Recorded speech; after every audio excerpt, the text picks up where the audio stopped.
It's almost like the first time you had bacon. It's like fantastic. You know what I mean?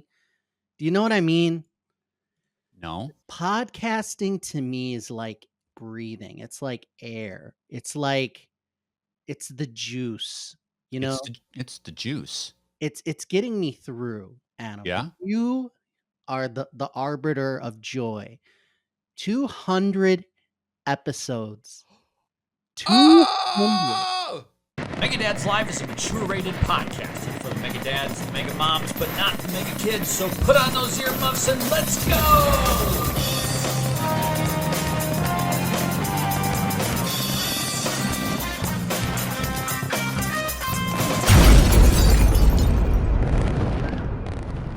Hey everybody, it's Jeff Canada from the DLC podcast at dlcpod.com.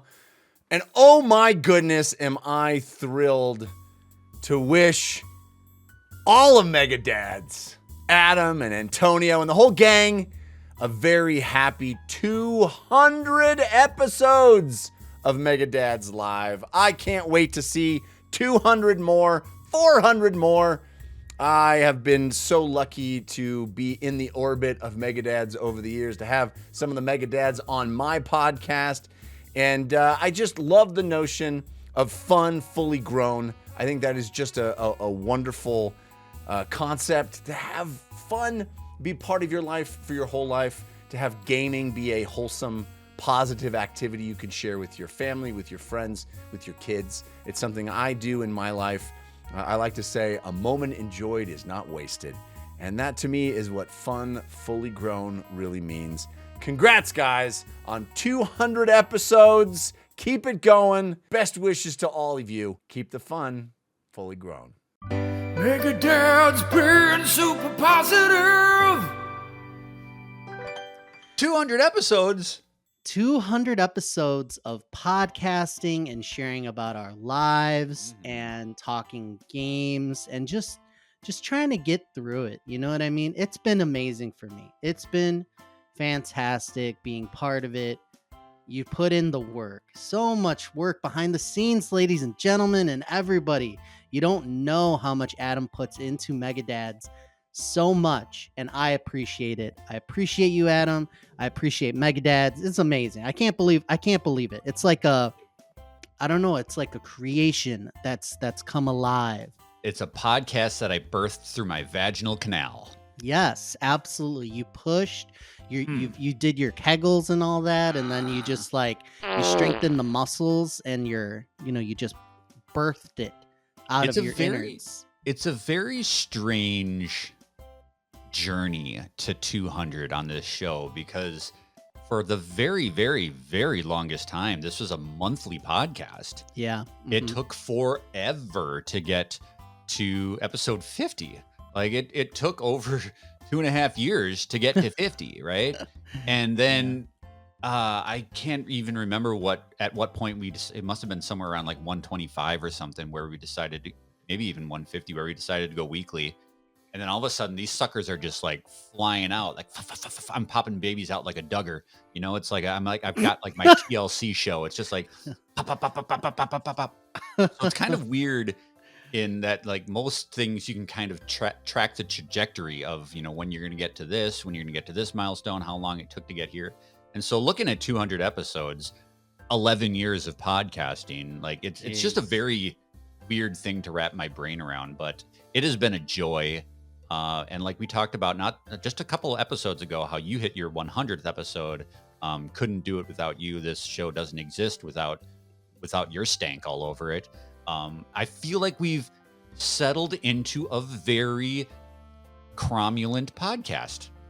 Yeah, I agree with the cromulent thing. Or I would agree with the cromulent if I knew what that word meant.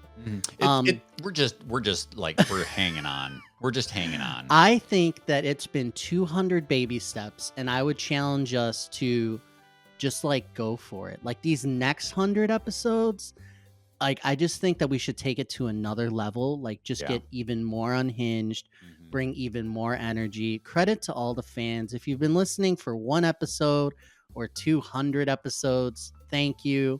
Thank you for building up the community. We hang out in the Discord. really, it's Mega Dads is really about being communal and like finding other like-minded people and other gamers to do life with, and it means the world to me. It really does. It's it's such a bright shining light in the dark. So I really appreciate you all for listening, and we want suggestions. You know what I mean? We need suggestions. The lifeblood is the community ideas that keep things fresh. So Mhm. let's freshen it up. Let's do what works. Not Let's the just not the let's usual hate mail that we get. Oh Like, yeah, there's a yeah. difference Keep the hate between mail coming though, because it energizes me in a weird way. yeah, I mean, there's a difference between like suggestions and death threats. Mm-hmm. Mm-hmm. But our community kind of has a hard time discerning the two. I understand that you want to come on this podcast and talk to me about your new pussy. Oh yes. So what ended up happening was I'm a dog person. Always been a dog person. Don't Mm. really like cats. I get a call and I'm at work, and my wife's like, "Hey," I said, "Yeah," and I hear meow, and I knew immediately. I'm like, I own a cat They did it because without you? they were home and I was at work, and my daughter my daughter and my wife went in the backyard and they heard something scrambling, and they lift up a bucket, and instead of this like animal that they think is like trapped gonna run away, they're Hmm. thinking they're not even knowing it's a cat. The cat just comes up to them and like starts like coddling them, and it was over. I own a cat now because it found us, and it was cute. And right away, Adam, if you're not a cat person and like, you already have two dogs like us, like, we have a fish, like there's it's like you find ways and you say this can't work because we have two dogs. They're not going to get Yeah. along. This cat, I come home and I'm like, what if it doesn't get along with the dogs? They're like just hugging and like playing like patty cake almost. They were literally like just it looked like, like a picture of like heaven where everybody is just Yeah. happy and getting along. So I said, okay, well then we can't do this because we'll have to train the cat. The cat immediately, as I'm saying this, walks over to this kitty litter thing, and then I witness a cat using kitty litter for the first time, because I literally didn't even process Yeah. in my brain what kitty litter was. I never thought about it. I'm that ignorant to cats. It scoops out a little thing, and then it like does its business, and then it cleans it all up and like makes it all flat like a Zen garden. Yeah. And I'm watching this cat like make a Zen garden in this thing, and I'm like, I kind of like that. So I've been playing around with the kitty litter, like Zen gardening, like Yeah. little things in it, like playing with the poop rocks. It's like, it's insane. So now I own a cat, Adam, out of nowhere. Every reason I had to get like not do this, all of a sudden fell apart, and it's all like cute and stuff. You own cats, right? Don't you own like 10 cats? I'm worried about what this means for me because I am the opposite of you, whereas I'm a cat person and I don't like dogs. I think Well, mhm. I think my deal with dogs is that I have just overexposure to dogs. Oh. And other people's dogs are very intrusive on your life. Like Yeah. if other people have cats, you don't fucking know if they have cats, right? Cats mind You their have shit. a cat? Right. They stay in their own house. They don't bother anybody. But when other people have dogs, you know they have dogs Yeah. because they run around, they bark, they shit all over the place. Like other people's dogs are in your face. Yeah. So I've always been a cat person because, God damn it, you don't even need to own a dog to get the dog owning experience. And everybody in my neighborhood has dogs. Yeah.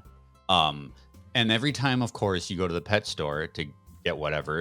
Oh, Daddy, look at the puppies. Look at the little puppy. And Yeah. puppies are cute. Puppies are absolutely cute.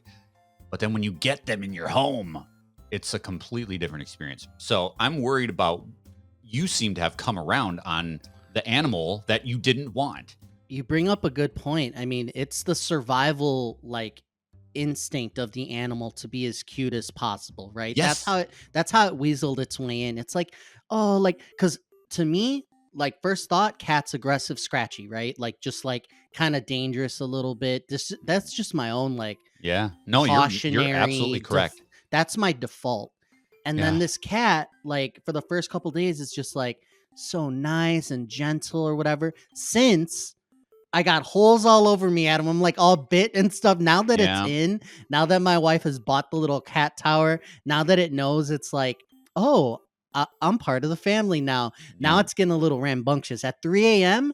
on the dot, Oh, every yeah, yeah. day, it comes up to me, starts smacking me in the face, just like pop, pop, pop. And I'm just like, what was that? I thought I was having a seizure or something in my sleep. And my head's just like rattling around. And I see, I'm like, oh my God, the cat just like did a drive-by on me and just like pop, pop, pop. Like it's jumping on the dog's backs and like trying to ride them like in like Lord of the Rings when they're riding on those like Yeah. animals. Like it's crazy. So it's still a gentle cat, but it's interesting. It's an evolving situation, Adam. It's a an courtship. evolving situation. Yeah. It's a courtship. Your cat had the same approach that I did with my wife. You know, be cute for a little bit, work your way in, and then you just evolve into an insufferable asshole. And at that point, it's too late. Now we have 2 kids. We've been married for over 10 years. What's she gonna do? Wait, what? Oh my God, why did I say that? What's good, everybody? This is Khalid from the Spawn on Me podcast. Shout out to all of you watching this, and shout out to everybody at Mega Dads for hitting the 200 episode milestone. It has been so fantastic to see you all continue to grow. It's been really dope to see how much fun you're continuing to have, and to see all of your audience continue to be some of the best folks on the planet.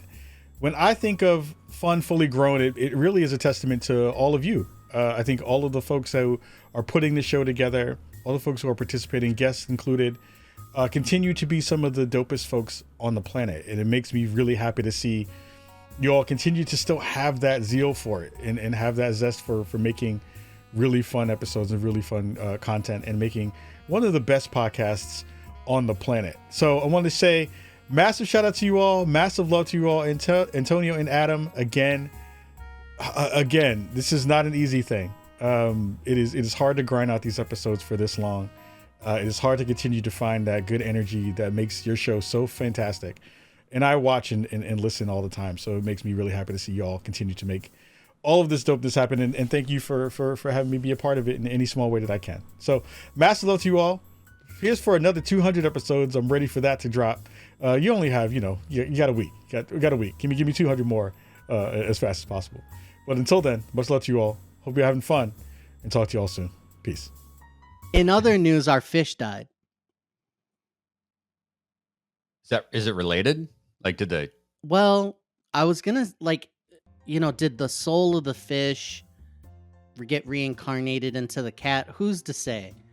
But the fish died like the same week that the cat came. The cat's presence might have been a little bit too traumatic for the fish. That's true. So like we got the cat, and like literally like 2 days later, the fish he didn't make it. We had a funeral, and it was one of the most beautiful things I've ever been to. Like my daughter, we buried it, in a McDonald's Happy Meal box. I thought you were going to say in a McDonald's.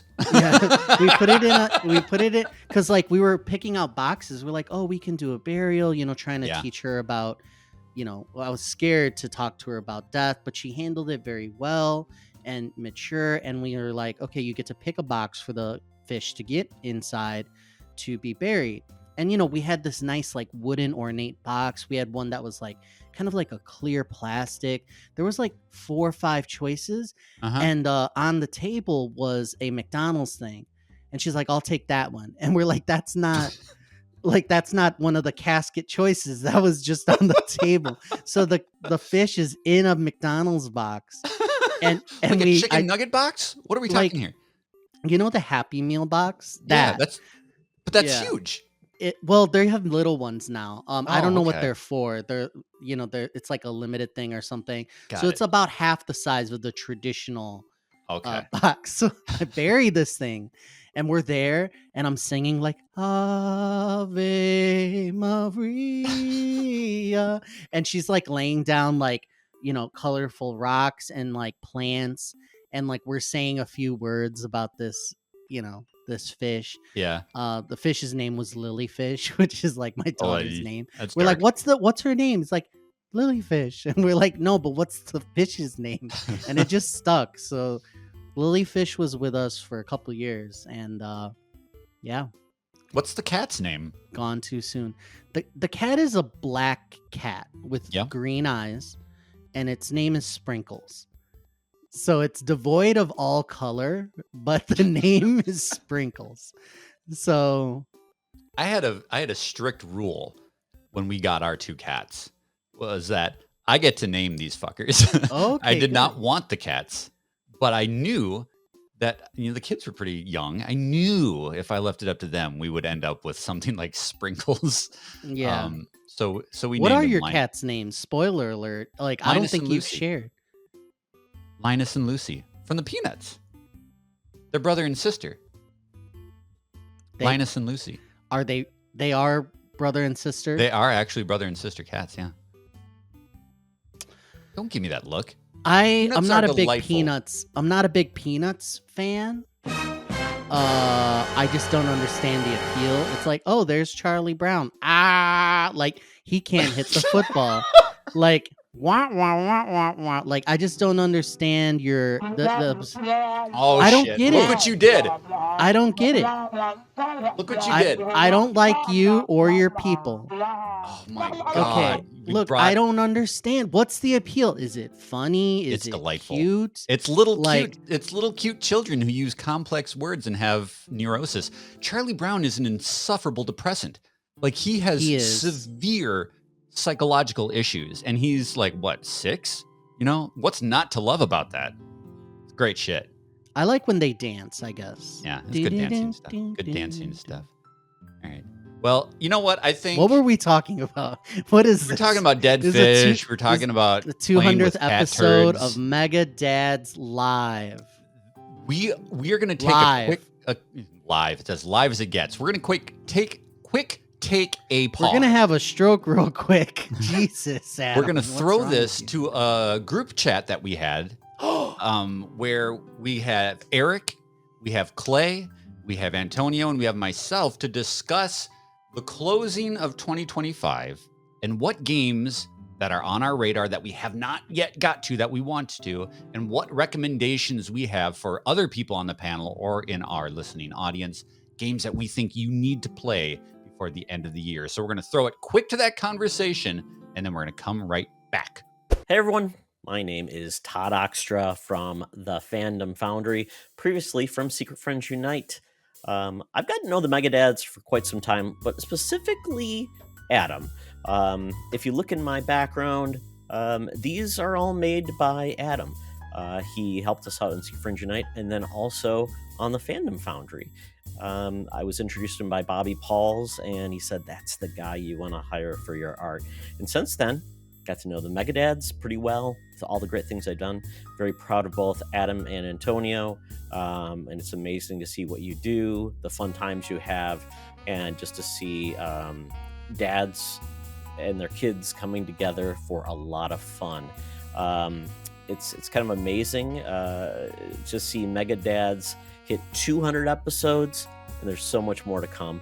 But to me, fun fully grown means it's fully grown in my size, but still growing in all the cool areas of my interests.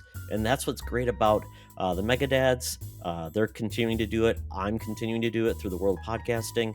I did a podcast about video games for 7 years called Co-op Mode, and now I'm doing Why We Play, just to get to know why people love to play games. So, fun, fully grown. Yep, I'm still having fun, and my interests are not fully grown, but they're getting there. So, fun, fully grown, that's all it's about. Just basically, even though you're fully grown, you don't stop having fun. So, congratulations on 200 episodes, and to many more in the future. Thank you.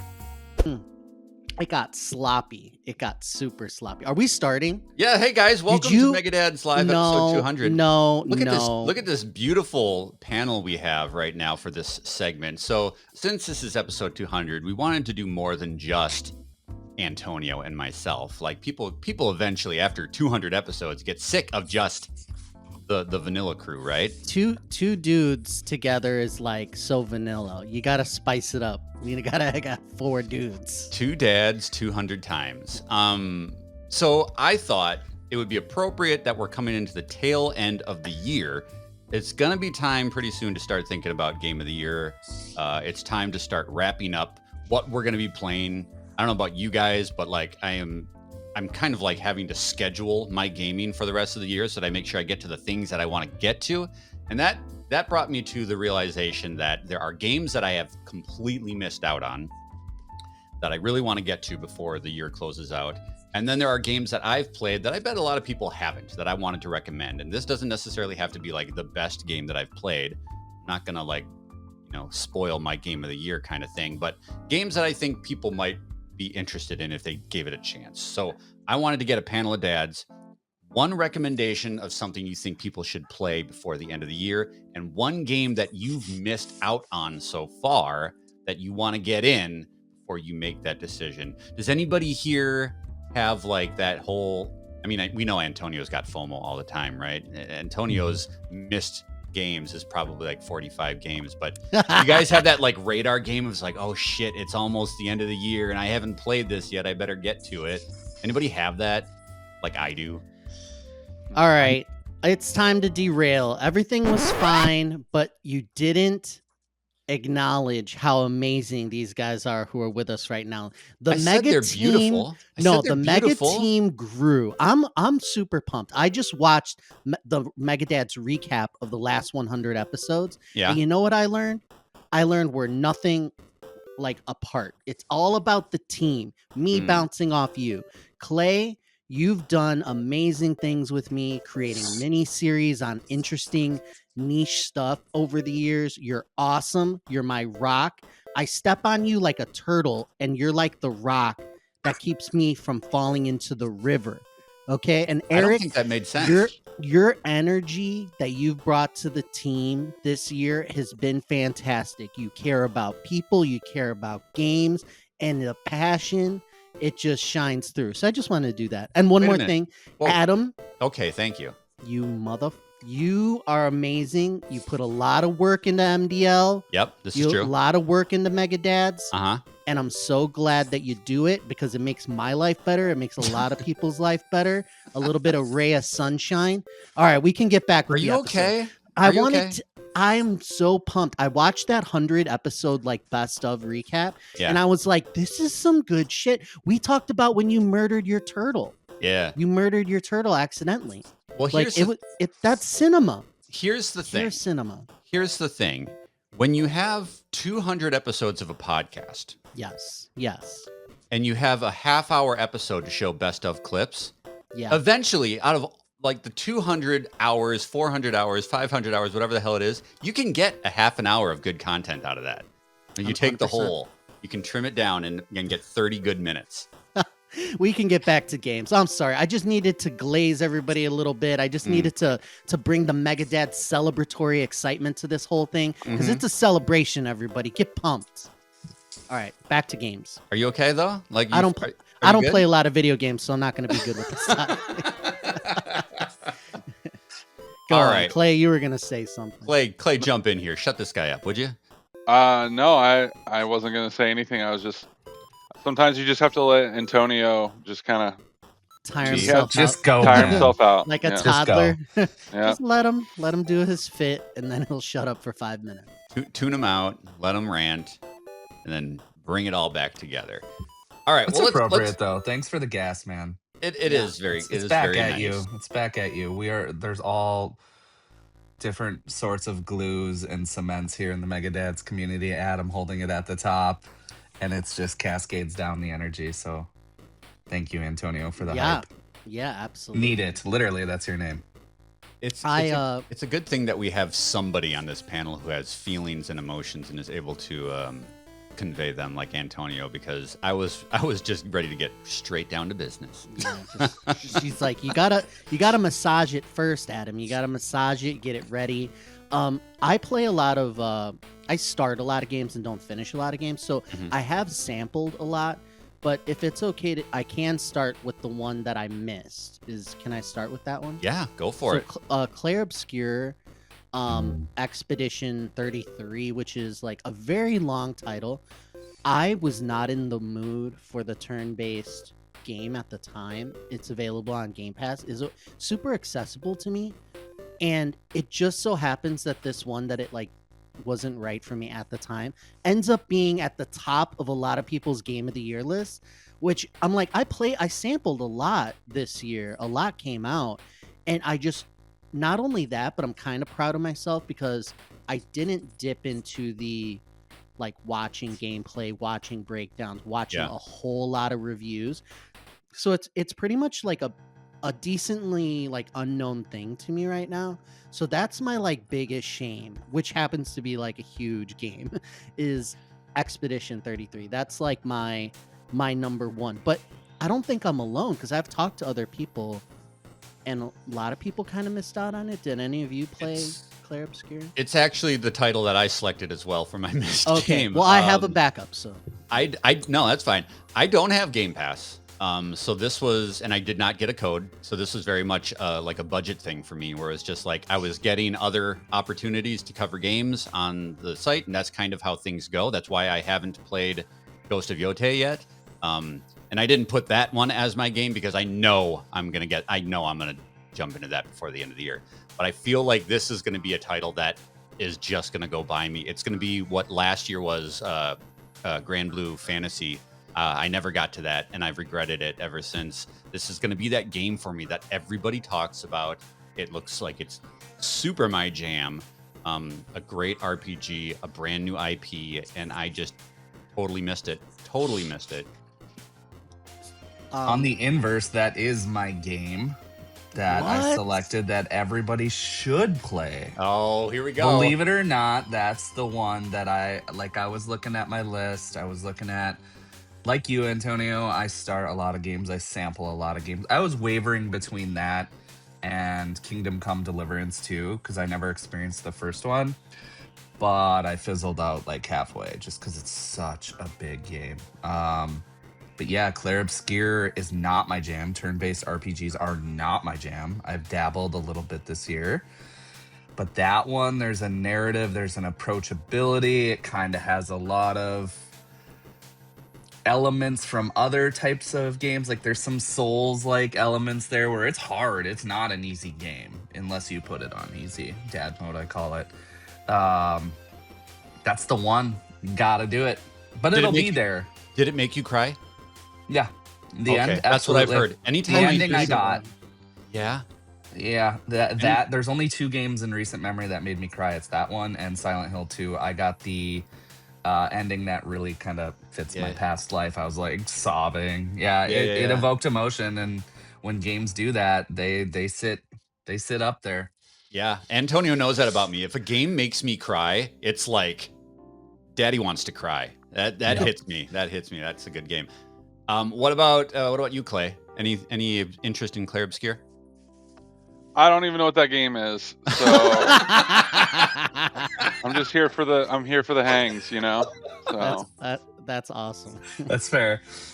Is it a slow burn to get into it? Yes. Because I know JRPGs, but it's like it's Western. I forget what it's made by. Yeah, it's made by a small team that I think was derived from Ubisoft, or at least that's the rumor. No one really knows how big the team is. Or the budget. I think it sits somewhere below 50 if I recall reading it. So it's a double A-ish game. It's not a triple A game. It came out of nowhere. No one kind of like had great expectations for it. So yeah, it's got some westernized elements, but the turn-based is unique. It's not just back and forth. I mean, sort of, but I don't want to spoil anything. It's an experience, and then when it takes off, you're just like, I can't stop. You do get a little tired in Act 2. I will say there are elements kind of like with Donkey Kong. I got really tired at a certain point, but when it goes, and you can't put it down.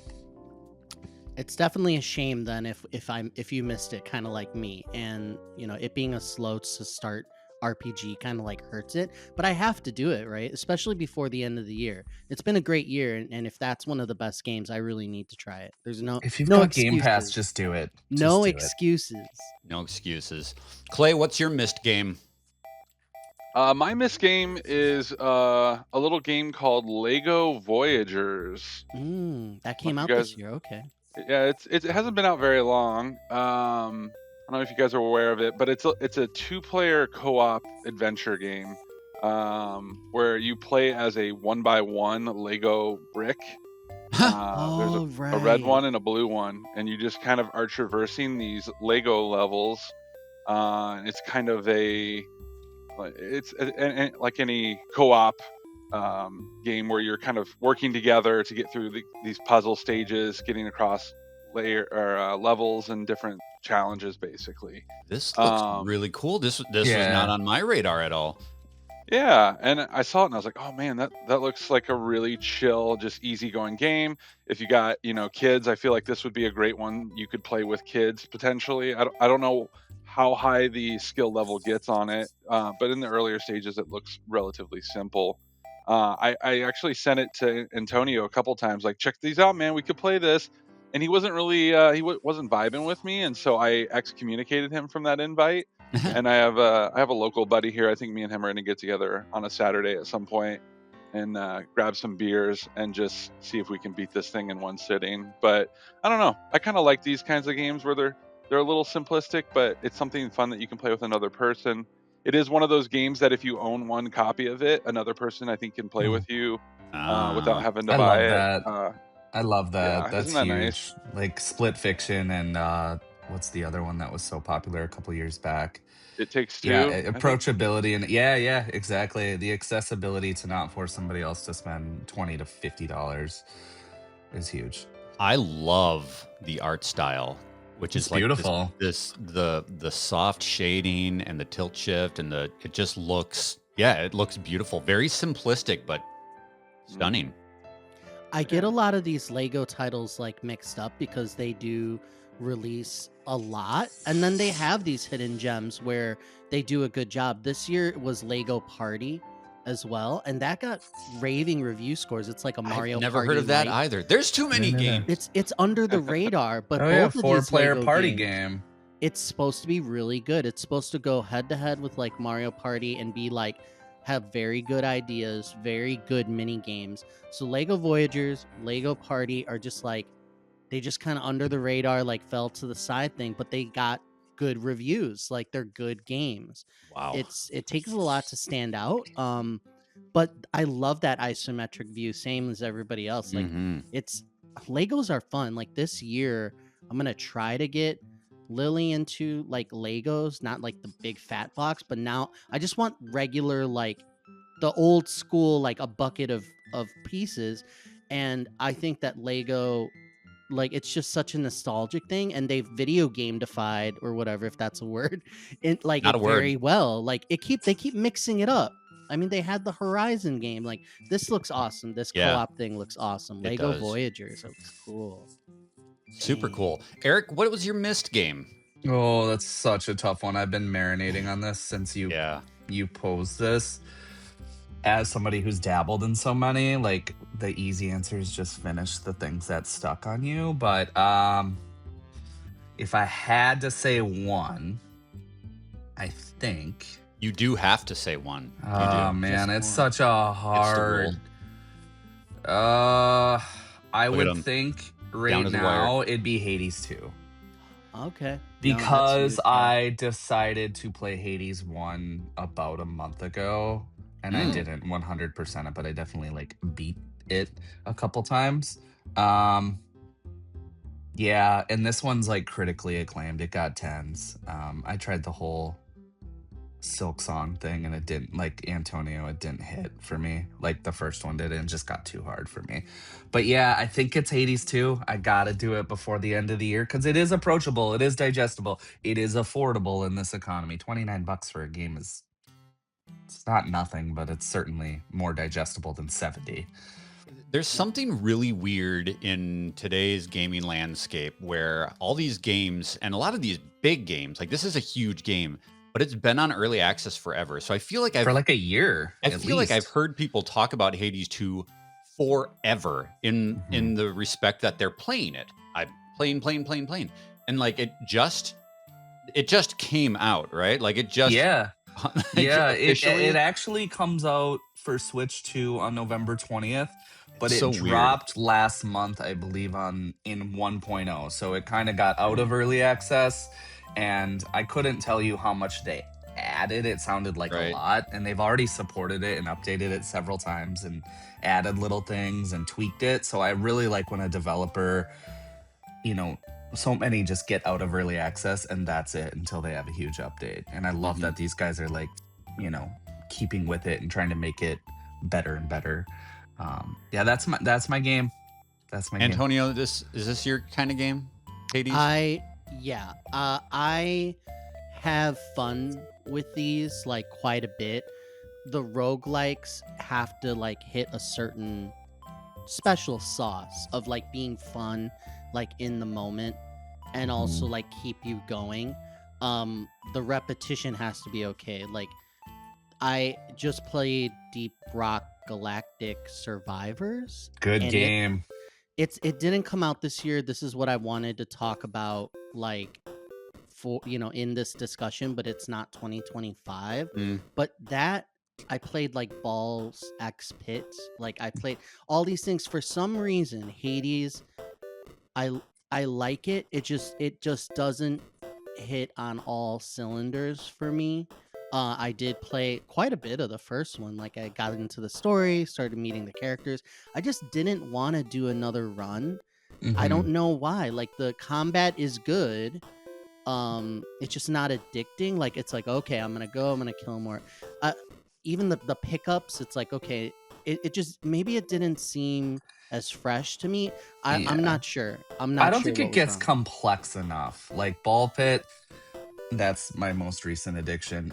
It throws everything at you really quickly, and it makes the runs exciting because it's spoon feeding you enough fast enough where you just want to keep experiencing. Hades has kind of got some slow burn elements to it where it doesn't really tell you, like, it's so RNG that you don't have control enough of your runs, I don't think, at least, to feel OP in any way, shape, or form. Like it is just a little bit Souls like exhausting grind.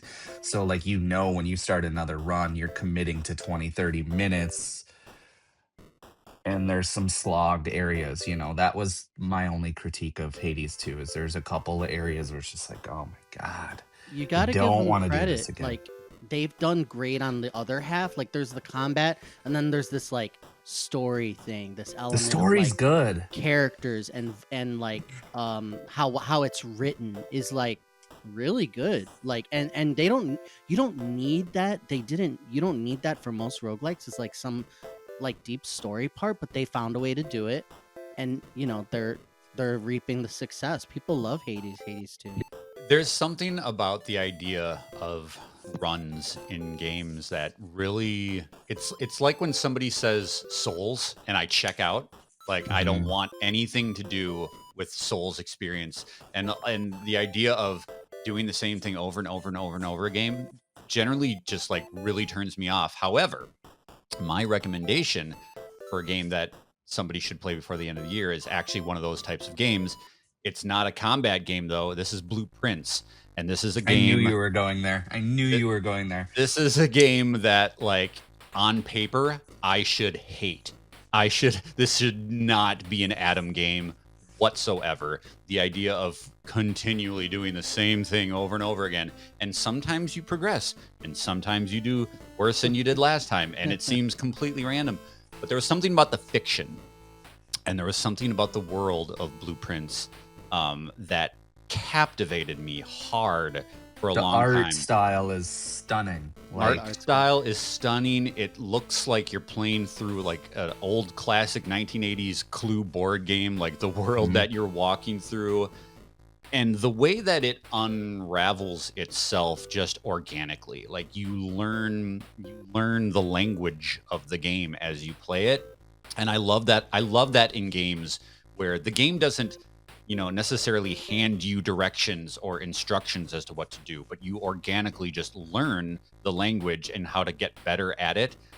This isn't the best game that I played. It's probably going to be like in my top 5 kind of a thing, but I feel like but I feel like it was so outside the box for me that I bet there's a lot of people like me who don't like these typical kinds of games. They wouldn't even approach it. So I want to Same. recommend it to people. I think that if you have the opportunity to play this game, even if you don't think you're going to like it, just give it a shot. It might grab you like it grabbed me, because I could not stop thinking about blueprints for like months at a time. Did you have a notebook? May I ask you, did you have a notebook? Because I had a notebook. I was drawing things and like, taking notes of this puzzle, you got to do this. But then the next time you get into it, the puzzle's slightly different enough to where it's like, damn. I wish I started that way. What I did is the really shitty and kind of half-assed way is I just whip my phone out and like snap pictures of things on the screen that I thought would be of interest to me later. And I kept like a photo album, basically. It is just such a unique, captivating experience. And I feel like if they tweaked it just a little bit one way or the other, I wouldn't have liked it. But it's just sitting in that pocket of, it was so captivating for me that I really think people should give it a shot. It is crack. It is absolute crack. Okay, breaking news. Deep Rock Galactic Survivor released September 2025. This is crazy. No. It's a 25. That's what I have it right here. Oh, I played it in early access. Yeah. I played it on Steam Deck. So 1.0 released in 20. It's interesting. So I haven't gone back to that. it since. So maybe there's more I need to experience. So that's my official, and credit to Clay for putting me on, because we had played the like third person adventure Deep Rock Galactic, which is really good, and they like transitioned it to an auto shooter roguelike, and it just does really well. You play as dwarves who are mining, and you are getting like more valuable resources while being chased by like bugs that are like lethal. So you have weapons and different gear that you use to fight back against the bugs that are constantly on you, and you have to get as much loot as you can and get out and extract. And then it's just the roguelike element, so every little while you're picking up like almost like Vampire Survivors. You get enough like XP and you get like a better gun, or you get like, you can a different character. Special. There's so many unlocks in the game which keep me going, and the gameplay loop in itself is incredibly addictive. It's also less than $10 right now. Oh, it's yeah, less than $10. It's your investment to hours of enjoyment is through the roof. That's kind of my whole thing with games today, is I need to get way more than my money's worth. And so that's where I have the hard time of these $70 games. That's why this game, or many of the games we've talked about, are approachable with the wallet. And man, you get your money's worth. It's highly rated. That's my official submission. That's your submission. Wow. All right. Deep Rock Galactic. I think that leaves Clay. Clay, I think you're the last one to give a recommendation, right? All right. Yeah. So this might be a tough pill for some people to swallow. Unfortunately, this is an expensive suggestion. It is going to cost you $450 to be able to play this game. Guys, I know where you're going. It's been 142 days since the Nintendo Switch 2 has released. If you haven't bought a Switch 2 at this point, come on, guys. Like, what are you doing? Like, that's me. You run a video game podcast. Like, come on. It's time to buy Call a them Switch out. 2. Call them out. I love this shit. Go Sorry, get kids. them, Clay. No get food 'em. this month. Yeah. I understand there's budgets. You got to buy stuff for the kids, but sometimes you got to buy something for daddy. All right. You know what? This might be a little too on the nose, but Donkey Kong Bonanza is definitely my game of choice. People are missing it. I'm not worried. I think everybody who hasn't got one yet is eventually going to get one. If they are, they're going to eventually come and play this game. But I don't know. I wouldn't sleep on it forever, because it's just such a gem to play. If you're just looking for a very chill, easy, it's not the most complicated game in the world, not the most challenging, but just such a delight to play. It's visually beautiful. The gameplay is fresh and enjoyable. It doesn't feel like every other 3D platformer. I think they did enough unique things with this. There's so much freedom in the game where you can kind of just do your own thing. I'm currently playing through Pokemon right now, and it is so handholdy and so restrictive on what you can and can't do, especially in the early parts. And Donkey Kong's just not that. It's so freeing, and they're still adding stuff to the game. They've come out with some DLC already. If you're even remotely a fan of Donkey Kong games, this is such a like a swan song. It's such a tribute to all those games. You can tell that the developers of this game really appreciate and value the older Donkey Kong games. The And callback in the final few layers, like, didn't see it coming, and it's just like, oh my god, it nailed that whole Donkey Kong Country 1 through 3 thing for me. And mm, that's what saved the game for me. Like, I was so hype on it. We were. And then I got tired and it finished so strong. Yeah, it's great. That's a great pick. I I would, loved it throughout. It was fantastic, beautiful, addicting. Let me yeah. ask, as the only guy who has not played this game, because I'm the only one here that doesn't have a Switch 2 because I'm a loser and I put food on the table for my You're kids also instead. fiscally responsible. But He's a Wow. PlayStation fan. He doesn't know shit about budget. nope, I can only afford one. Yeah, he's broke as fuck. I loved in Mario Odyssey the costume aspect. And I know you can customize Donkey Kong in this game, but I have not heard anybody talking about this. What can I do to my monkey? Like what how can I pimp out my monkey in this game? That's part of the RPG element. Like, there's the skill tree, but there's also the little, like, if you sit and grind and find the fossils and you find all the little hidden gems, you can unlock a lot of drip. Yeah. And it Wanna drip actually that monkey. many of them have bonuses that help you get through some of these levels, and you can upgrade the drip as you go. It doesn't change aesthetically, but it definitely makes it worth, terraforming the land to find all these fossils, because if you hit a certain amount, I think, like, as you go through the game they get to be more, but you get exclusive drip then if you actually are a completionist. So yeah, there's that. That's going to be my jam. There was something about Mario Odyssey where I was just like, man, if you give me funny looking pants to put on my character in a game, like, I am all about that. So if I can put funny pants on my monkey, this is going to be Wow. this is gonna be my You And can honestly, change the color of your monkey too. That's Yeah. what got me. that is was all the more cool my favorite fur. part. I liked the Yeah, fur colors almost more. They did a really good job with that. Like, and it wasn't just like one solid color. They started calling it as much gradients. like It frosted was tips. awesome. gradients, and they would split him right down the middle, one color one side, one the other. Like, they got wild with it. Oh Bright yeah. blue Donkey Kong for some reason, like a teal for me, was like my jam. I looked like a giant cotton candy the whole game, but I was loving it. I was into it. My son liked the pink one a lot.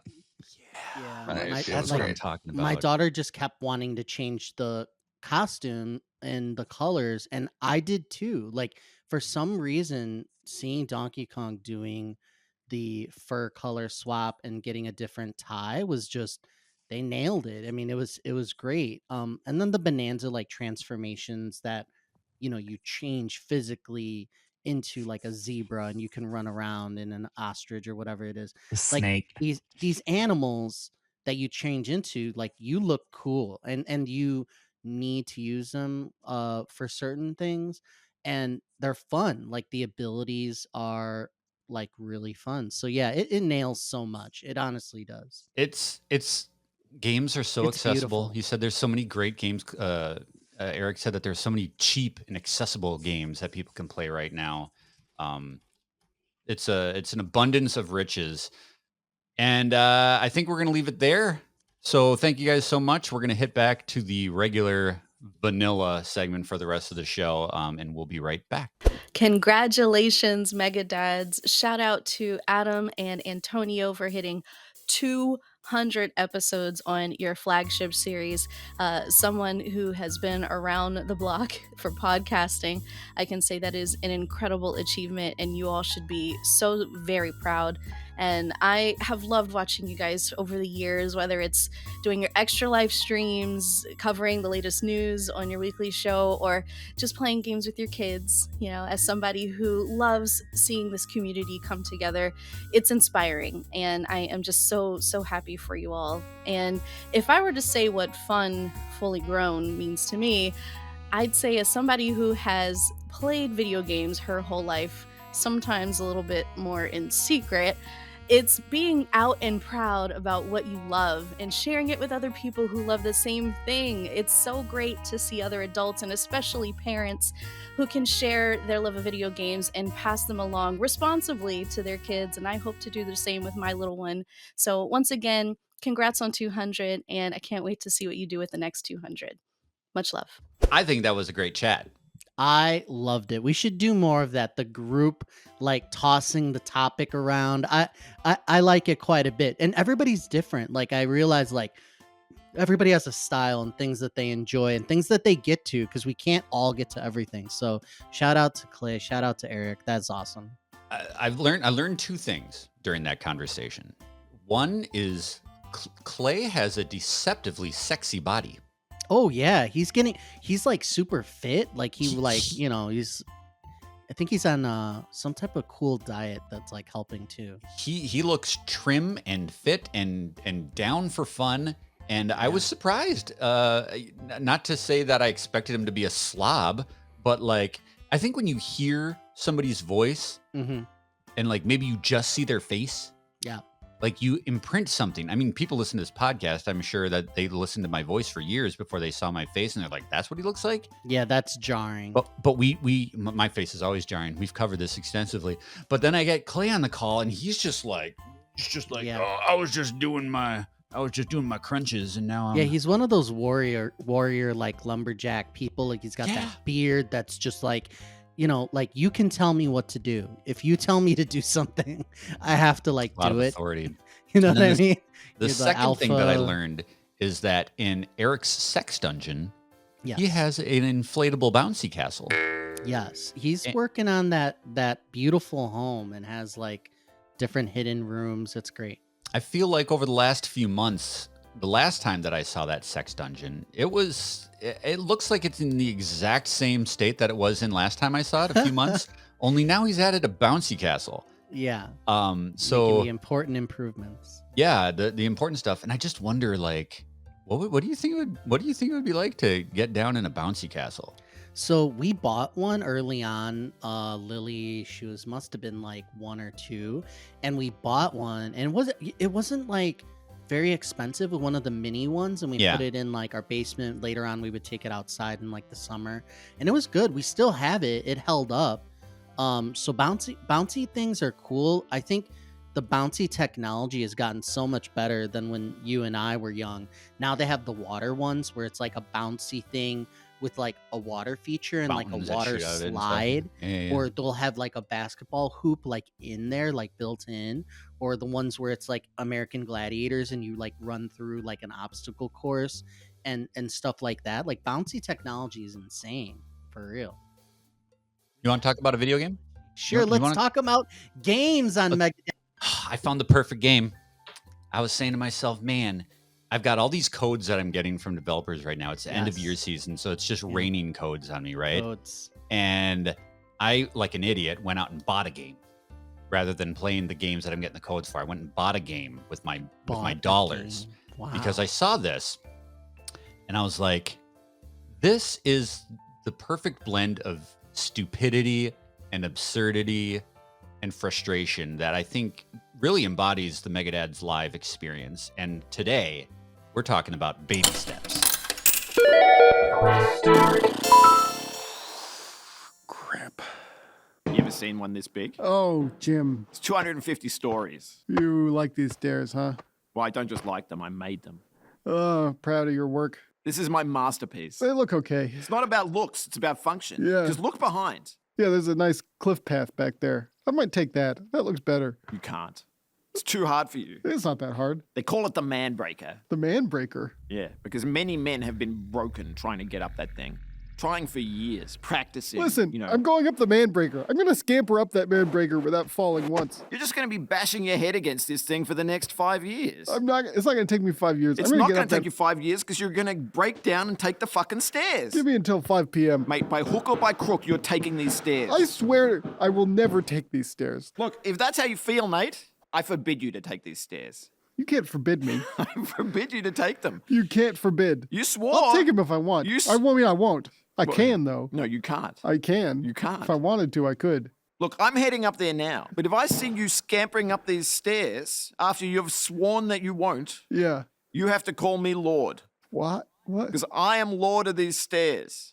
You, fine, whatever. I don't care. Well, I'll see you at the top. All right. Look at me go. Baby Steps is an adventure game developed by Bennett Foddy, Maxi Bach, and Gabe Casillo. It's published by Devolver Digital. It's available right now, I believe, on Windows and PS5. I, of course, played it on PlayStation 5. This game had a 1-hour free trial as part of my PlayStation Plus subscription service. And I said, this is going to be a great game to play during Dad Fest. I think people want to sit and watch me live, fall all over myself. But I'm like, I want to get a taste, right? I want to get a taste to make sure. So I downloaded that free 1-hour trial. I pull it up, and the first thing the game says to you is, hey, would you like to edit out the nudity? And I said, oh, Antonio's going to love this. And of course, being that I play most of my games around my children, I said, yes, please edit out the nudity, right? So right out of the gate, I've got great first impressions.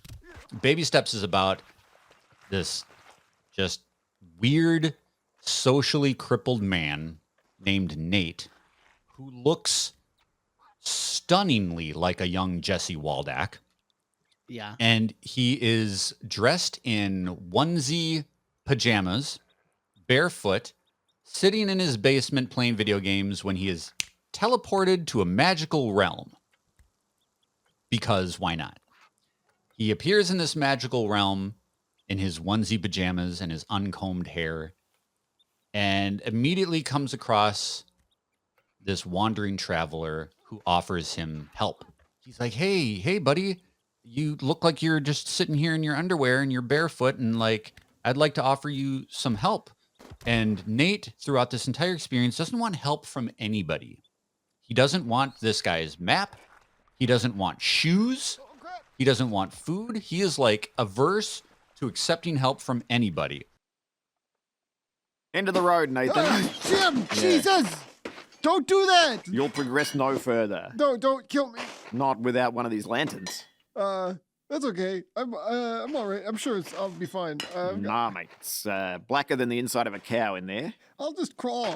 I'm good at crawling. I'll feel my way around. Don't worry about me. I gotta pee though. I really gotta get going. So you're prepared to crawl, but you won't lower yourself to take one of these lanterns that I've schlepped up from the bottom of the mountain for you. You know, I'm about to see Ethan and Jesse. So what? Well, I don't want to show up all Inspector Gadget. They're gonna make fun of me. Oh no, they'll think you're king shit walking in there with a stubbed foot. Yeah. This dude is so socially crippled. And the core of the game is you are walking. That's it. You are walking from point A to where the fuck ever. And the gameplay, the controls of this game are the entire point. You hold down your left trigger, your L2 button, to lift your left leg. You hold down the right trigger to lift your right leg. I knew it was going to be something stupid. All right. Once your leg is up, Yeah. you use the control stick to position it. The foot To position the foot. with the left stick. So with the left stick. So you hold down L2 to lift your left leg. Oh, You push forward on the stick, your left foot moves forward. If you go back on the left stick, your foot goes back. don't tell me the right stick is the right foot. It's not. Okay. You release the trigger, your foot goes down. The end. That's it. If you push forward on the stick without lifting your feet, you just fall forward on your face. It's your center of gravity.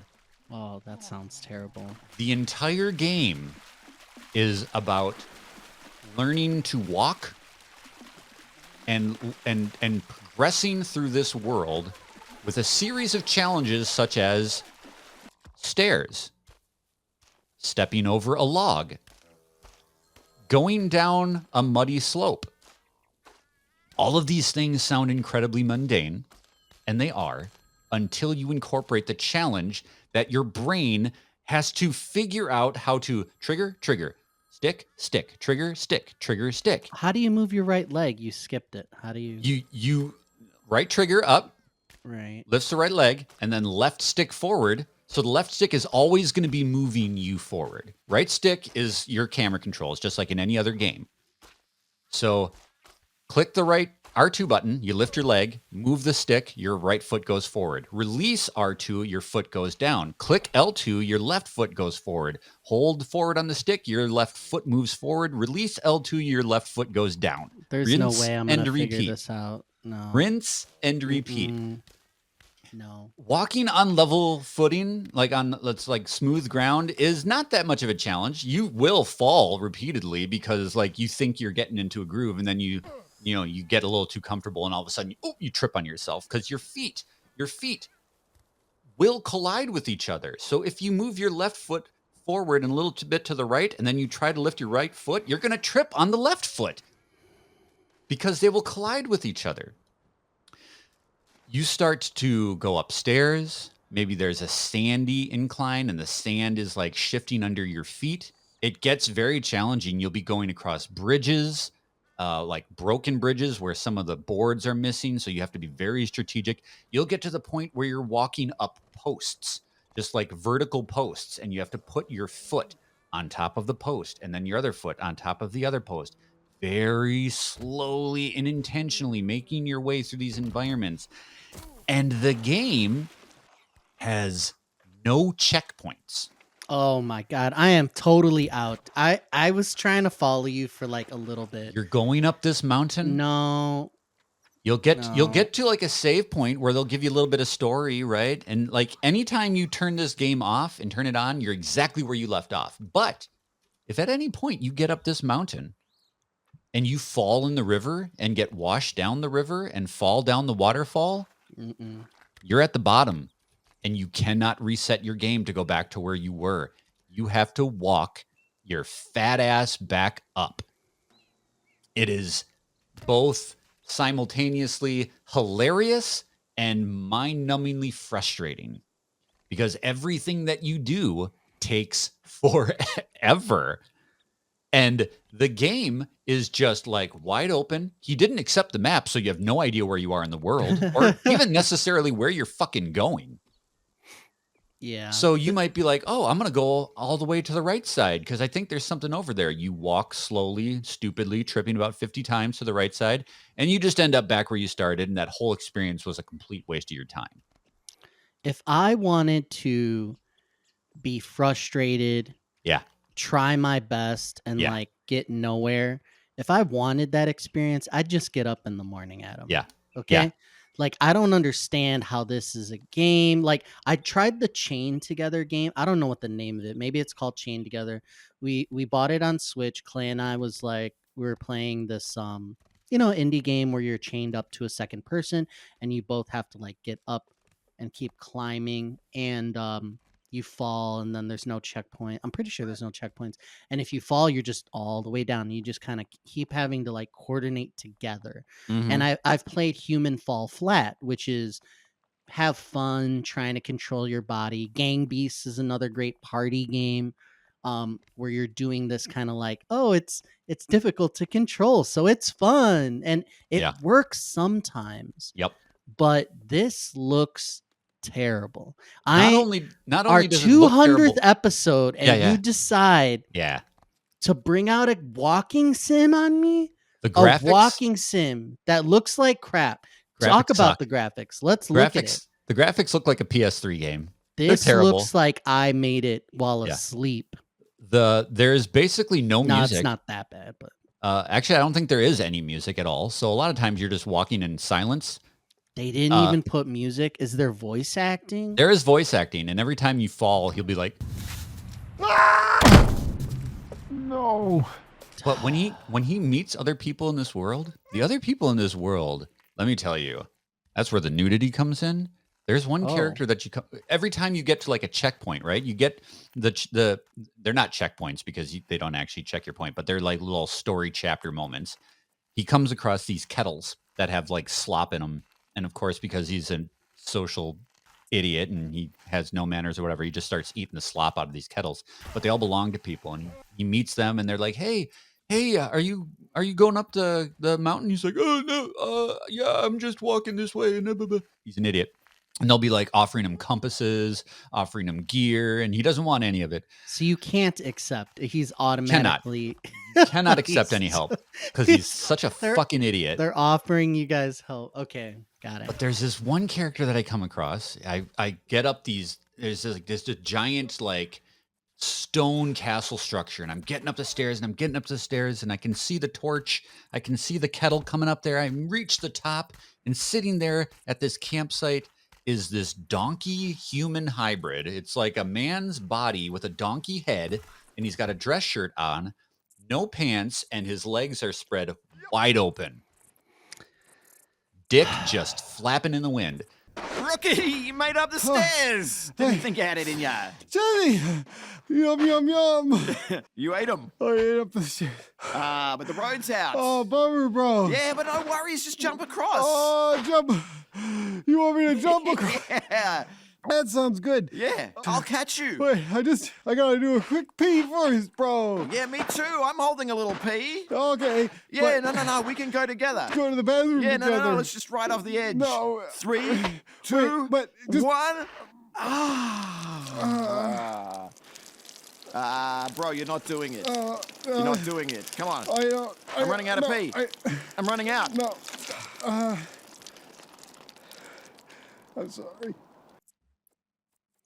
I don't know what's happening with this game. I'm wondering how, like, if this could possibly get worse. I think so. Can you use your hands? Are there No. things to pick up? There's no tools, no pickups, no upgrades. The game never explains to you why you can't walk. No progression, right? Like no, there's nothing no to leveling unlock. up. You don't get any items. You don't get a different costume. Nah. What's the goal? It doesn't I don't know. ever tell you. You I don't don't know know. where you're going. I'm just walking right now. Apparently, this donkey with the big dick wants me to go to Magic Castle so that I can wish him up some cigarettes. Mm-hmm. No, they don't explain why this guy won't use his hands to help him. Like if he's falling, he just falls. Like his hands just go limp and he falls. This is an affront to humanity. Like imagine like every minute that somebody's playing this bunk ass game. What else they could be doing with their life? Yeah, like it feels wrong. Like this is a crime against like decency or something. Because, I mean, okay, so bottom line, there's a fun factor here that keeps you going. You're laughing, you're enjoying, you feel fulfilled. At first, somewhat. I don't know that I feel fulfilled. Or it's just morbid curiosity. You're torturing yourself for fun. It's like I think that's part of it. At first, you're laughing, right? Because it's like, oh, it's so funny. The controls are so dumb, and this big guy and and as he walks and as the game progresses, like he's got this knit onesie on. Like sweat starts to build up, and he's got the biggest ass I've ever seen in my life. And so the sweat starts trickling down between his butt cheeks, and he just kind of jiggles as he walks. So at first, it's kind of just like, oh, it's just funny, right? Right. But then, as you start going, and like you're starting to walk on these posts, you get to one point where it's like a scale wall, and it's just like rubber handholds, like a rock climbing thing, but you can only use your feet. So you're like having to position your feet on these handhelds to like step up the rock wall. They put these things in the game where it's just like, it's so incredibly frustrating, but the feeling when you get over it, that like, I got this fucking idiot up this rock wall with just his bare feet. Like I did that.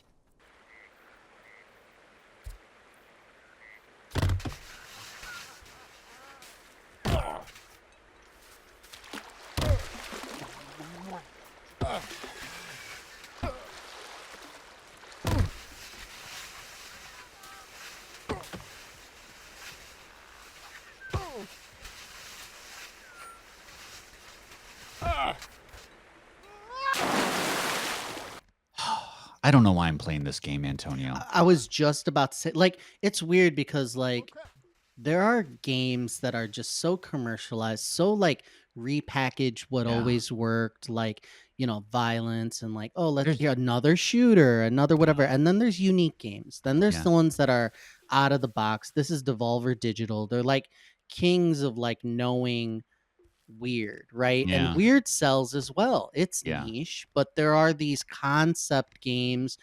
Walking sim is nothing new. These like I can't move correctly. This is fun games, like I mentioned. So I don't want to be negative about it, but at the same I time, understand. when you see a loved one such as yourself suffering, like Yeah. you're stuck in a miasma, you're drowning in a bad game right now, and I want to save you so bad, but I see it in your eyes. You're helpless, I like think you're stuck. I think after this podcast, I'm going to go play again. The graphics suck. There's no music.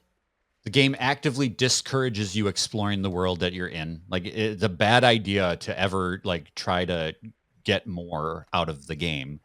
It's very frustrating, and I can't stop playing it. What you looking for? No, nothing.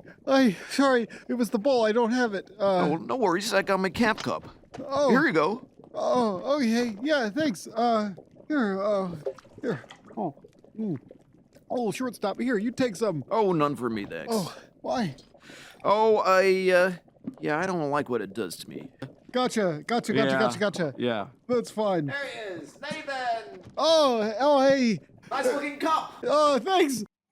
Is there a demo to this? Because I wonder if now all of a sudden the morbid curiosity. It's gets me only $20. Oh Yeah. my god! I thought this was like a 99-cent thing. No. Oh this my is- god! this is- People are, dude. This is an experience, dude. Like this is. No demo. Oh my lord. If you're on God. if you're on PlayStation Plus, you can play an hour, like I said. But Baby Steps is one of those games that like it's like being stuck in a bad relationship. You know, you're like, I recognize that I'm not getting out of this what I need to be, but I can't quit you.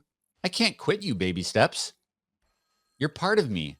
You've become a part of me, and I need to see this through for better or worse. I wish he got fatter, like as you went. If he It had- rains, so if sometimes he- your underwear gets wet. He has a bulge.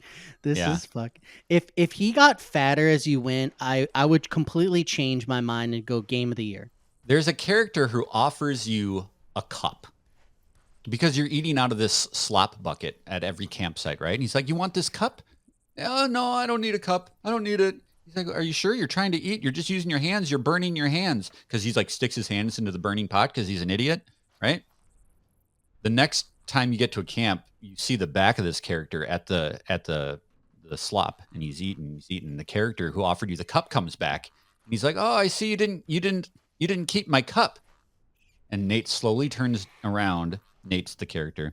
Slowly turns around, and he's got a dirty boot filled with the slop from the bucket, and he's eating out of this dirty boot because he'd rather do that than accept help from anybody. And I think that's kind of like what's happening right now with me and you. I know I have a problem, and you're offering me a way out, but I can't take it. I need to continue to play Baby Steps. Reviews include, quote, brutal, unbelievably stupid, and downright awesome. Quote, everything Baby Steps does, it executes with excellence. Quote, nothing else out there like it. So these are IGN, The Gamer, and Eurogamer all giving this 9 out of 10, 4.5 out of 5, 4 out of 5. Like what am I missing? All right, it's fine. It just doesn't make any sort of logical sense. Everything about this $20 in this economy with like I could buy like 3 eggs for that. Yeah. I'm sorry that I exposed you to this, and I This encourage is you to buy it and do it terrible. yourself. This is a horrid game to cover. I was wondering because you're like, I have the perfect game to talk Yes. about for episode 200, a celebration of Yeah. years and years of hard work Yes. and joy, and like we're gonna talk about something in front of our fans live during this big celebration. Yep. And you're like, you know what we're gonna do? Uh-huh. We're gonna talk about this super shitty game Yeah. with this middle-aged loser, just watching him exist. Yep. It's on brand. It is. It is. We've taken baby steps to episode 200, and it's the same kind. It's an allegory, That's deep. right? Like, Yeah, this is where we are in life. Did a we really get anywhere? shitty game, a really shitty game that I could not recommend more. Yeah. Hey, what's up, Mega Dads? Congratulations on 200 episodes from us over here at Nintendo Dads. Woo! And as we think about what fun, fully grown means, it's about 5 inches. Actually, I mean, we had to slip that in for you guys, and anyway, yeah, there you go. As dads, we know what it means to have fun, fully grown. You never stop being a kid. You always revel in what you enjoy, and don't let anybody tell you that it's wrong to enjoy the things that you enjoy. And it just so happens we enjoy video games just like you guys, and so. What a milestone. What an amazing success you guys are. We are so thankful for you being part of our sphere in the community and us being part of your sphere in the community. And we wish you 200 more episodes. Keep up the good work. Go Mega Dads. Well, that sound right there is the caboose. It's the end of Megadads Live episode 200. We thank you so much for listening, watching. Maybe you're checking us out live during Dad Fest. We have a recommendation of something outside the world of video games that we think you might enjoy. And this was almost my super positive, but I'm gonna recommend that you get out, you use your voice, and you protest. Yeah. I went to the No Kings rally in Minneapolis, and it was an experience. It was an absolute experience. I was unfortunate enough to miss the first No Kings rally, but I was fortunate because I was in Japan at the time. I greatly missed that opportunity. I was so bummed that I wasn't home to rally and protest against this regime, but No Kings 2 happened, and my ass was there, downtown sequel. Minneapolis. Oh, yeah. Absolutely beautiful, heartwarming. I don't know if I'd say that I was inspired to think that things might get better, but I was inspired that there are other people that are going through the same thing that we are, that all sane people are in the world right now. There's so many people on the same level that recognize what's happening with this country is garbage, dangerous, and we're on a horrible path towards doom and destruction unless we get more people like the people that show up at the No Kings rally to get up and do something about it. It was a transformative experience, and I highly encourage people. Obviously, No Kings is over, but there are many opportunities to get out there and speak up about the things that you believe, whether that's going to a bridge brigade. We have those all over in the Twin Cities areas where the people are standing over the highways with their signs, or maybe just going on Facebook, and maybe it's talking to your purple cousin who's not quite red, not quite blue, and doesn't know all the facts. It's all we have right now is our ability to speak up and to portray our values and what we think is going on in this country, the way we want it to go. It's all about decency. It's all about loving each other and giving everybody a fair shake and making sure that we stand up to people that are trying to put their boots on our neck. So 100%. Get out there and protest. That is my caboose.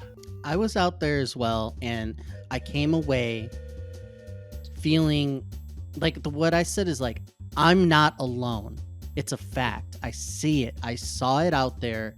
People of all ages, of all origins, mixed up, saying this is wrong. This is not normal. This is America. And they can try to tell you that we're going to change things.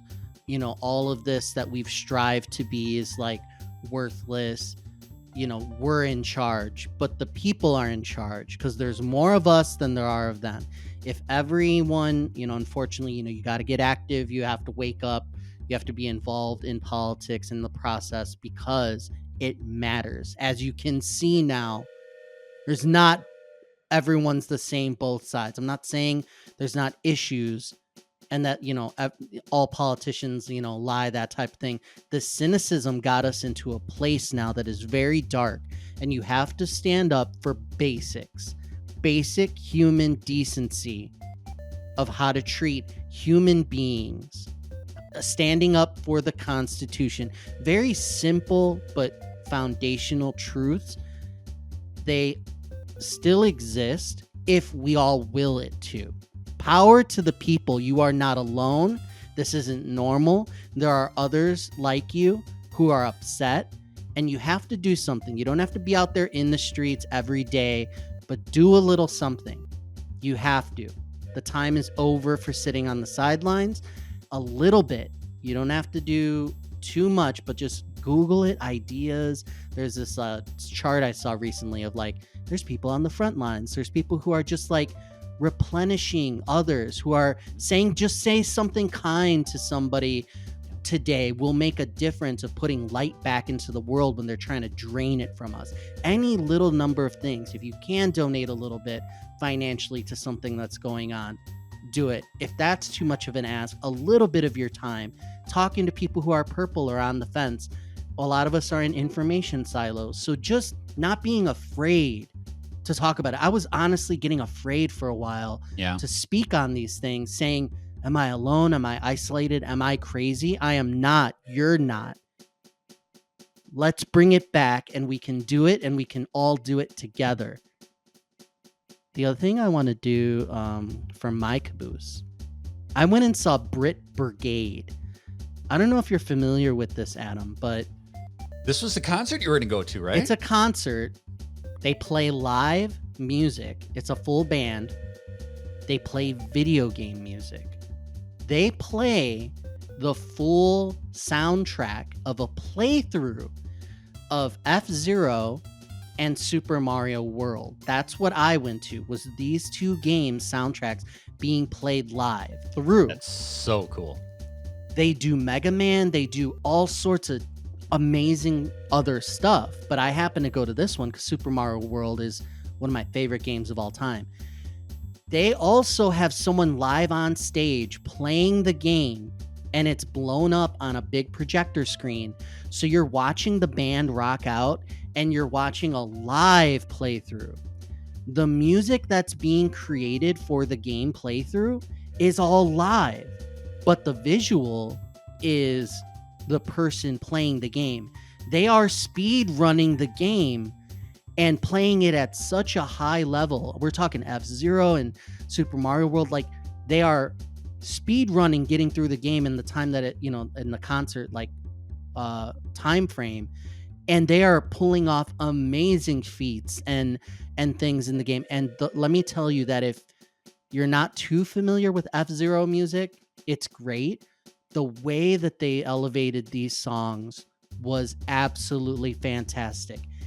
Like, jaw-dropping. Like, everyone in the crowd, as hearing like what's going on, we're just like, this is incredible. And we're all like just looking at each other like, just the instrumentation was next level. The What's nostalgia. the venue like for something like this? I went to Reggie's Rock Club in Chicago, which was, it has to be like, I'm sure you could fit 1,000 people in there, but there was like it was like 80% full for sure. And there were hundreds of people there. It was amazing. I highly recommend it. If the Bit Brigade ever come to your town, see it. It was way better than I thought. Like, it's hard to explain how great the music is. Like, live on a full band, watching the speed run happen is just like, it's such an experience for all the senses. If you're a gamer at all, you have to go. Can't oversell it enough. That's super cool. Super cool. Well, this episode had a little bit of everything. A little bit. We had multiple dads. Yep. Talked some cat shit. Yeah. Talked about a really terrible game. Yeah. Got political. Mm-hmm. I think we had some great shout outs. Good classic, yeah. I think that this was really the embodiment of what Megadads is. So if you're brand new to the show, you're just stumbling upon us, we hope you're around for the foreseeable future. Megadads is going to be firing hard. We got some new overlays right now. If you're looking around, wow, look at all this. New designs, polishing shit up a little bit. We're going hard towards the end of the year. And we got all sorts of fun stuff happening, right? Like, we got the Megadads holiday special is going to be ramping up pretty soon in December. We do all sorts of great stuff. Our Game of the Year conversations.